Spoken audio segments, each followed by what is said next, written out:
Ribarret ng social a emissora sali tame vários vídeos de atuação de polícia, especialmente ora com mobile eenheid, a sali para reestabelecer ordem. A imagem estava de banda, pero ao tarde nós a imagem ng Kutatuma é outra banda. Damasco ouve que o polícia não estava tendo fase de ranção durante a manifestação de Comissão Ação Nacional sustenido em MEP, PDR e algum sindicato. A defensora de lei aguenta quantidade de insulto desde trempancaba e a salir demonstrar hobby tolerância, não obstante que hora estipulada é permisso a passacaba. Pero num dado momento, a opta para abrir caminho back para tráfego por seguir circular normal. Esse é o momento que algum jovem decidiu de correr vai meio caminho e lanta contra o auto que estava de um turista de um veículo vai indo seu hotel.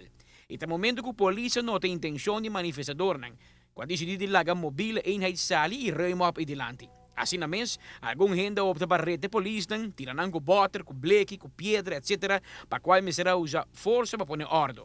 Algum detenção cai também, especialmente de estar com as tropas de trabalho de polícia.